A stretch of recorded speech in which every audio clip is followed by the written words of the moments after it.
Koe nei te reihi ko tahiro rua te kaumā waru mō ngā tama I raro iho I te kaumā iwa te pake ke W6 rimaro mita, heat iwa o te kau. Kei te ara tuatahi, Hamilton Boys High School, kei te ara tuarua, te kura kaupapa Māori o te rangi a Niwaniwa, kei te ara tuatoru Waiheke High School, Waiopēhu College, te kura kaupapa Māori o te rito, kei te ara tua ono, Havelock North High School, kei te ara tua whitu manukura, Horowhenua College, Kamutu kei te ara tua iwa ko Waihi College.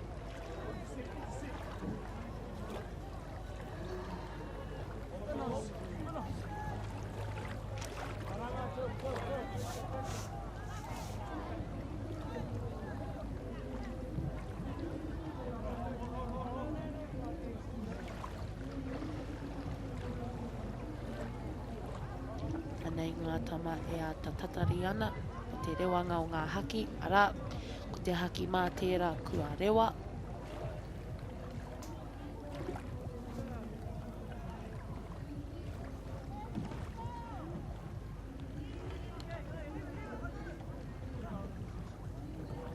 Ko te haki whero tērā kua rewa anō hoki, kei te pātata atu ngā waka ki te rārangi timatanga. Kua rewa te haki pango ko te āhua nei ko te ara tuarua tērā. Kua hipa I te rārangi timatanga.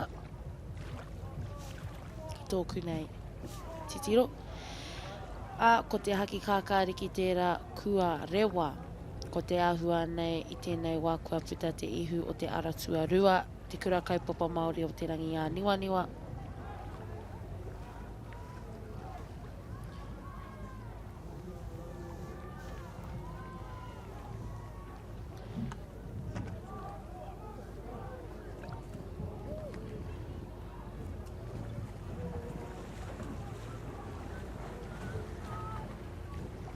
E tino whakapau kaha ana ngā kai hoe nei.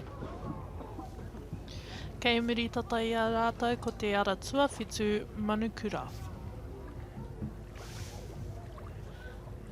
Mātai ana te titiro ki te ara tua ono ko te āhua nei ko Havelock North High School tērā, kaore kua pātata hoki ki te ara tuawhitu a manukura.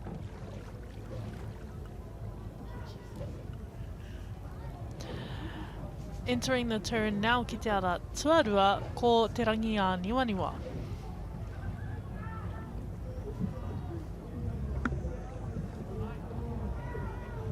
Anei rātou e puta ana I taua hurihanga, tuatahi mai.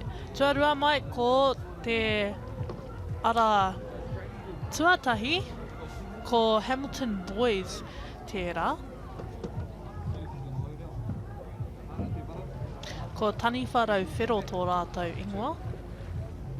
Ko te āhua nei ko te ara tuarua, tuatahi me te tua whitu tērā. E pātata ana te āhuatanga ki o rātou ihu. Kua hipa te ara tuarua I te rārangi haurua. E whai ana I a rātou ko te ara tuawhitu me te ara tuatahi.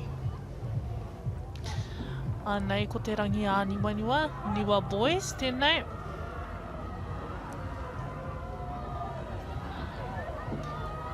Me uru kaha. Tai noa ki tōna mutuna. Mai tōna timatanga rāno. Ko te ara tuarua tērā kua whakawhiti I te rārangi whakamutunga. Whai ana I a rātou ko te ara tuatahi. Ki taku nei mōhio, tuatoru mai ko te ara tua whitu.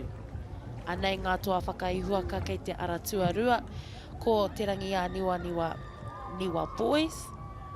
Kawani kei tamama.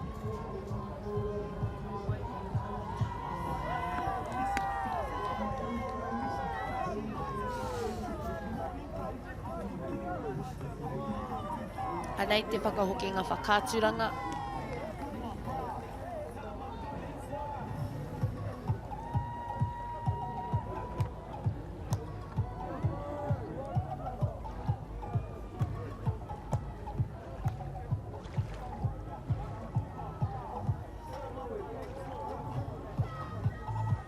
ki te ana i te whakapeto ngoi o te ara tuarua.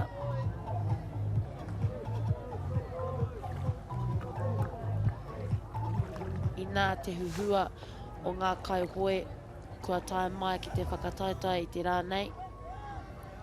Ngā tamariki, ngā taiohi, ngā rangatira o Apopo.